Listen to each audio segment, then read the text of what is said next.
నుంచి ఏం లేదన్న. మాకు మొన్ననే నేను పొలం తీసుకున్నా.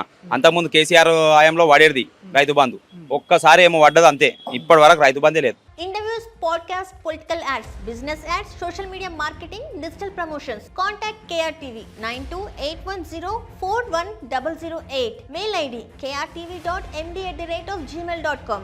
ఇప్పుడు రేవంత్ రెడ్డి వచ్చిన కాంచాలు వల్లే పాలన అసలు బాగాలేదు. ఈ రేవంత్ రెడ్డి మాయ మాటలు చెప్పి నేను కూడా అక్కడనే తిరిగి అక్కడనే ఓట్లు వేసిన. ఇప్పుడు కాంగ్రెస్ కే ఓట్లు వేసిన, ఊర్లో కూడా గెలిపించినాము. ఊర్లో అందరు నన్ను తిరుగుతున్నారు. నువ్వు చెప్పినందుకు వేసినాము ఓట్లు అని. ఏం చేస్తాం ముందు అప్పుడు నిజం.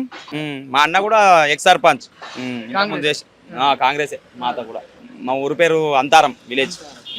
అంతారం అప్పుడు అంతకుముందు కాంగ్రెస్ లో గెలిచి TRS లోకి పోయినాం మేము. అప్పుడు TRS ప్రభుత్వం ఉండే కదా. తర్వాత మళ్ళా రేవంత్ రెడ్డి మాయ మాటలు చెప్పి రేవంత్ రెడ్డి కాంగ్రెస్ లోకి పోయినాం. కాంగ్రెస్ లో కూడా మాకు రాకపోతే వేరే వాళ్ళని గెలిపించుకున్నాం. కానీ ఏమి లేదు గెలిచిన నుంచి కూడా. ఇప్పుడు ఏం లేదు. అయ్యా అవ్వ తాతలు అందరు తిరుగుతున్నారు. అవ్వ తాతలకు ఇంతకుముందు రైతు బంధు అవి పింఛను అవి ఇవి వచ్చేది. ఇప్పుడు ఏమీ లేవు. ఏముంది పాలన వేస్ట్ ఉన్నది. ఇప్పుడు మంచిగా లేదంటావు. లేదు. మళ్ళా భూముల రేట్లు కూడా విపరీతంగా పడిపోయినాయి. మరి ఇప్పుడు మళ్ళా బాగా చేసినా ఇంకా 10 ఏళ్ళు నేనే ఉంటా ముఖ్యమంత్రి లెక్క అంటుండు. అది ఎట్లా సాధ్యం అవుతుంది? ప్రజలు నిర్ణయిస్తారు ఏదైనా. ఆయన జేబులో ఉన్నాయా ఓట్లు? ప్రజలే కదా నిర్ణయించేది. వేస్తారా? ఇంత కఠినంగా ఇంత ఇబ్బంది పెడితే ఎవరు ఆయన ఓట్లు వేస్తారా? చెప్పండి. మీరు సింపుల్ గా ఆలోచించండి. లేదు లేదు. మాయ మాటలు చెప్పిర్రు. హామీలు అవి ఇవి అన్నారు. ఎక్కువ హామీ కూడా లేదు.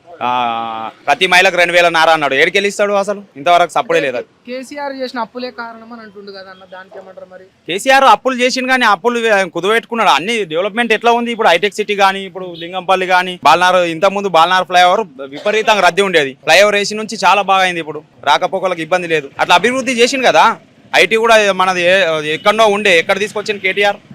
Simple logic. ఇప్పుడు ప్రతి స్టూడెంట్స్ అడగండి మీరు. స్టూడెంట్స్ కూడా మాయ మాటలు చెప్పిండు. ప్రతి ఒక్కరికి స్కూటీ ఇప్పిస్తాను, నేను స్కాలర్షిప్ ఇస్తా అన్నాడు. ఏది?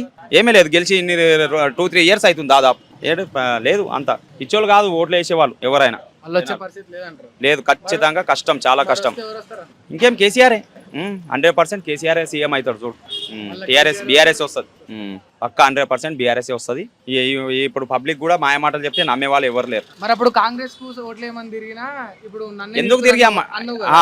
మళ్ళీ ఎవరి వైపు తిరుగుతావు ఇప్పుడు నువ్వు? ఇగో ఏదైనా మనము చేంజ్ కావాలని చూస్తాం. చేంజ్ అయితే జర మంచిగా డెవలప్ అవుతుందేమో అని చూస్తాం. చేంజ్ అయ్యి చూసినాం. ఏడున్నది డెవలప్ లేదు కదా. ఇంకేం? ఇక ఛాయిస్ ఇచ్చినాం అయిపోయింది. ఇంకా ఛాయిస్ ఇవ్వదలుచుకోలేం.